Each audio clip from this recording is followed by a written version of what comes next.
Ustadz, suami ana suruh puasa Senin Kamis. Katanya di tempat kerjanya terlalu banyak godaan, tidak bisa menjaga pandangan. Kalau dia puasa dengan keadaan seperti itu bagaimana Ustadz? Mohon nasihatnya.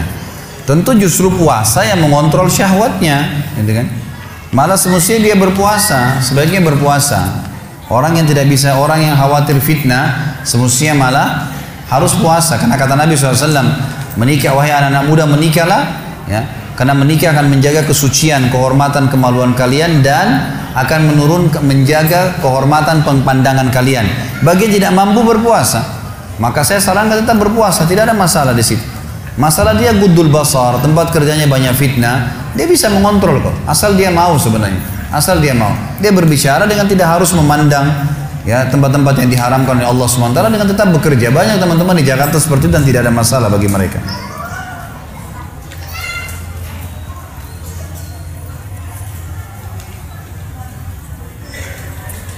Saya bermaksud menanyakan hal yang berbeda dari materi rezeki, tapi berhubungan dengan itu. Semoga berkenan. Di lingkungan kami ada tradisi arisan kifayah untuk keperluan orang yang meninggal. Bagaimana hukumnya arisan tersebut dan menghadirinya? Terima kasih.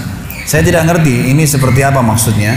Tapi kalau ada arisan secara umum, kalau tidak ada unsur transaksi dalam Islam itu dibolehkan kalau tidak ada riba, sesuatu yang bertambah disebabkan karena utang atau gadai.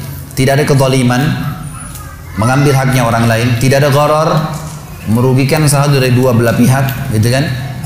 Tidak ada maisir, unsur judi, ngundi nasib, maka dibolehkan dalam Islam. Arisan itu ya, boleh saja.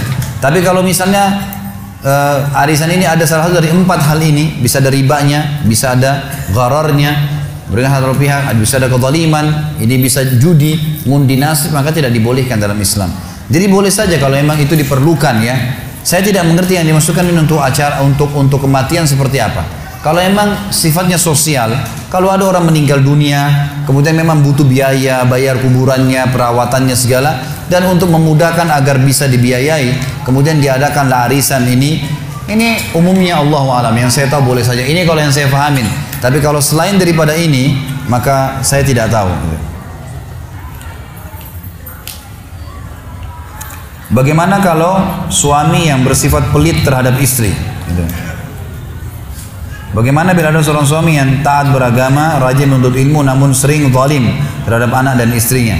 Tidak boleh pelit dengan istri tentunya, kan? Karena sedekah yang paling afdal itu adalah sedekah yang dikeluarkan untuk keluarga. Dan di sini orang tua kemudian masuk istri dan anak, sebagaimana sabda Nabi SAW, dinar yang engkau keluarkan di jalan Allah, dinar yang engkau infakkan untuk pembebasan budak, dinar yang engkau infakkan untuk jihad, dan dinar yang engkau berikan untuk keluargamu, istri, anakmu, dan orang tuamu, jauh lebih besar pahalanya. Jadi semestinya seorang suami lebih tahu masalah itu, harus dia lebih loyal kepada istri, anaknya, keluarganya, harusnya dia begitu. Tapi yang perlu digarisbawahi di sini teman-teman sekalian, terutama akhwat kita, yang wajib dari suami hanya nafkah. Apa itu nafkah? Sesuatu yang kalau tidak dikasih, roda kehidupan tidak bisa berputar. Tidak ada haknya seorang istri mengambil semua gaji suaminya. Ini nggak boleh. Misal gini, suami yang bijak, dia mencatat kebutuhan rumahnya. Ternyata kebutuhan rumah misalnya 5 juta, gaji dia 7 juta. Baik, 5 juta diberikan ke istrinya, lalu dikelola oleh istrinya. 2 juta dia punya hak untuk bantu orang tuanya, bantu masjid, kegiatan dakwah, itu haknya dia. Nggak boleh istri mengambil semuanya, karena itu haknya suami. Sebagaimana juga suami tidak boleh sama sekali 1 rupiah pun mengambil uang murni punya istrinya. Misal istrinya dapat warisan nih 200 juta, sudah 10 tahun berumah tangga, suami nggak boleh bilang, kamu kan sudah 10 tahun saya biayain, ini bagi 2 warisannya. Ini nggak boleh. Istrinya punya modal sebelum nikah, sudah punya pendapatan, punya rekening, ada uang, nggak boleh suaminya minta uang itu. Tapi istri boleh minta, tapi nafkah, nggak boleh lebih daripada nafkah, gitu kan? Yang kalau tidak dikasih tidak bisa berputar roda kehidupan. Tapi bagi suami tentu harus paham, uang yang dikeluarkan untuk keluarganya adalah hal yang paling besar pahalanya. Saya sekarang kerja di bank konvensional, saya sangat ingin resign karena saya tahu riba adalah dosa. Tapi di satu sisi kedua orang tua saya tidak menginginkan saya resign. Apa yang harus saya lakukan dan apakah rezeki yang saya dapatkan itu halal atau tidak? Baik, melihat waktu, maka ini pertanyaan kita yang terakhir teman-teman sekalian. Saya tidak bisa jawab semuanya. Kalau saran saya, tolong teman-teman buka YouTube dan bisa ditulis TJ, huruf besar semua, tanya jawab. Maksudnya terus tulis nama saya Khalid Basalamah. Ada pertanyaan sudah ratusan sekarang, alhamdulillah, yang ditanya oleh teman-teman. Dan saya lihat sebenarnya hampir sama dengan pertanyaan antum di sini. Itu sudah saya jawab di YouTube, tinggal bisa dilihat. Misal masalah rumah tangga, masalah politik, masalah memilih pilkada, ikut boleh atau tidak, pilpres dan segala sudah saya jelaskan. Bahkan ada ceramah saya judulnya kriteria pemimpin dalam Islam. Itu bisa ditonton semua, insya Allah bisa jawabannya. Khusus masalah kerja di tempat riba ini teman-teman sekalian. Saya nasihatin karena Allah Subhanahu Wa Taala. Jangan anda pahami Ustaz ini kolot atau terlalu keras, bukan masalah itu. Tapi riba ini teman-teman sekalian berat sekali riba ini. Dan memang kalau anda lilitkan diri anda di riba ini, maka sulit untuk lepas. Karena memang sudah Allah katakan sebetulnya dalam Al-Quran, sifat riba memang begitu. Ya ayyuhalladzina amanu la ta'kulur riba adhafan mudha'afa. Hai orang beriman, jangan sampai kau makan riba, karena itu akan terus berlipat buat kalian. Ini berbahaya buat kalian, tidak boleh. Teman-teman sekalian, hadis Nabi renungi. Yang pertama, kata Nabi SAW, 1 dirham riba lebih berat daripada 36 kali berzina. Riwayat yang lain, kata Nabi SAW, 1 dirham riba lebih berat daripada berzina dengan ibu kandung. Ini berat nih. Dan satu-satunya dosa besar yang Allah Subhanahu Wa Taala perintahkan untuk diperangi adalah riba. Allah Subhanahu Wa Taala menyebutkan dalam Al-Quran masalah itu. Allah dan Rasulnya akan memerangi orang-orang yang memakan riba, gitu kan? Jadi teman-teman sekalian, saya kasih pengalaman sebagai penutup materi kita. Ada satu orang teman datang di pengajian, saya kerja di bank konvensional. Alhamdulillah, rata-rata yang saya sudah jelaskan mereka hanya tinggalkan. Orang ini umurnya 30 tahun. Dia bilang, Pak Ustaz, saya kerja di bank konvensional, saya tahu riba. Saya sudah dengar ceramah Ustaz dan berat bagi saya, terbebani. Setiap hari ada beban batin. Saya tahu ini nggak boleh. Tapi kalau saya tinggalkan, saya berikan makan minum dari mana anak istri saya. Mereka hidup dari saya sekarang. Saya tanya, Mas umurnya berapa? Dia bilang 30 tahun Ustaz. Baik. Sudah berapa lama kerja di bank? 3 tahun. Berarti 4 tahun. 3 tahun atau 4 tahun? Anggaplah 3 tahun. Berarti 27 tahun yang lalu belum kerja di bank. Saya tanya, 27 tahun yang lalu ini Anda di mana? Dia bilang, saya dari kecil mulai kerja, sekolah, SD, SMP, SMA, kuliah semua dibiayai oleh orang tua saya. Cari-cari kerja sampai akhirnya saya kerja di bank ini. Sebelumnya saya masih kerja freelance ke sana sini. Sekarang saya terikat dengan kerja ini. Saya bilang, Mas, selama 27 tahun ini Mas makannya dari mana? Minum dari mana? Dari orang tua saya. Pernah berpikir pada saat itu makan minum dari mana? Dia bilang, kalau mayoritas waktu sih tidak. Baik, coba kita rentet sejarahnya. Dari mulai umur Mas masih 0, saya bilang, di rahim ibu. Pertama ditiupkan ruh oleh Allah SWT melalui malaikat di umur 4 bulan di rahim ibu. Sampai 9 bulan di rahim ibu, dalam kantong. Cuman tahu berenam, terendam di situ, dalam air bisa hidup. Ibu kita setengah mati minum, makan, susu yang ada asam folatnya lah, inilah, itulah. Sudah luar biasa makan dan minum. Kemudian kita cuman tahu ditransfer melalui plasenta, saripatinya, hidup. Tidak pernah berpikir makan waktu itu kan? Tidak pernah berpikir minum dari mana? Iya benar Ustaz. Baik, waktu lahir. Waktu kita masih SD, masih kecil, anak-anak SD, SMA, masih sampai SMP, sampai SMA pun, kadang-kadang masih kuliah.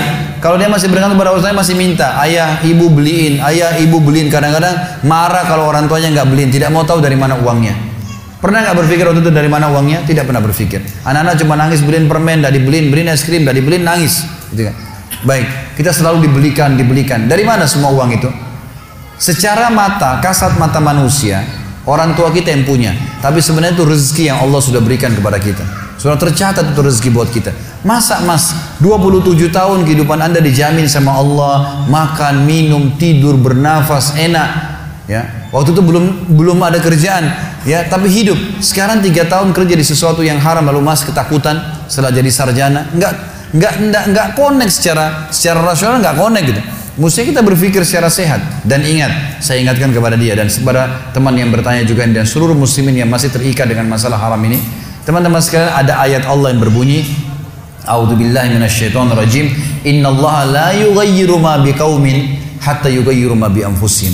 Allah tidak akan mengubah nasib satu kaum sampai mereka mengubah nasibnya sendiri. Kalau Anda bilang, saya kalau keluar saya mau berikan makan apa, berarti sama saja Anda bilang saya nggak mau keluar, gitu kan? Mau tetap di situ. Kalau kita nggak mengambil langkah, nggak mengubah nasib kita, nggak keluar dulu, maka kita akan terkurung terus. Allah nggak akan mengubah nasib itu. Harus keluar dulu, baru Allah ubah nasibnya. Memang begitu. Dan banyak orang yang lakukan akhirnya berubah nasibnya karena mereka mendobrak itu. Teman-teman, ada sebuah kaidah hidup. Ini pegangi. Jangan kurung diri kita di bingkai kehidupan yang kita buat sendiri. Misal gini, saya kalau tidak minum kopi pagi hari kepala saya pusing. Misal, ada orang bilang begini, kalau pagi hari nggak ada kopi pusing nggak kira-kira? Pusing. Karena dia sudah sugesti dirinya, kalau nggak ada kopi kepala saya pusing. Teman-teman yang masih merokok, coba tanya, kenapa Anda merokok? Saya kalau tidak merokok tidak bisa berpikir. Tidak merokok, saya tidak percaya diri. Dia gantung kepercayaan dirinya pada batang rokok itu. Sehingga kalau dia tidak merokok, betul-betul tidak bisa berpikir. Kalau nggak ada kopi, betul-betul bisa pusing. Padahal sebenarnya kalau ada air putih, ada susu, minum saja, gitu kan? Nggak ada rokok pun bisa hidup, bisa berpikir. Ini namanya bingkai kehidupan. Kalau bahasa saya, itu biasanya kita kurung di situ, berputar-putar di situ. Kita nggak mau keluar. Padahal kalau kita keluar dari bingkai itu, teman-teman sekalian, kolam yang sedang kita tenggelam di dalam, kita keluar, bumi ini masih luas, dan kita punya banyak peluang, jutaan peluang di depan mata kita. Saya masuk di Gramedia, saya temukan satu counter, ada khusus untuk buku-buku investasi. Itu ada tulisan buku-buku bagus, kreatif sekali. Tulisannya itu memulai usaha dengan modal 5 juta. Ada buku memulai usaha dengan modal 10 juta, 20 juta, 15 juta, 20 juta, per 5 juta tuh naik. Ada buku harganya cuma 20 ribu, bisa dibaca. Kreatif, coba kembangin, bisa. Tapi Allah tidak akan mengubah nasib kita kalau kita tidak mengubahnya, teman. Harus mengubah dulu. Gitu kan, keluar dulu. Kaki kita kena lumpur, jangan bilang saya mau bersihin di atas lumpur, susah. Lumpurnya ada, keluar dulu baru bersihin kakinya. Maka jadi bersih kaki itu, gitu kan. Tapi kalau dalam lumpur kita siram airnya percuma, gitu kan? Lumpurnya tetap ada, maka harus keluar dulu memang. Dengan keyakinan sebuah hadis sebagai penutup.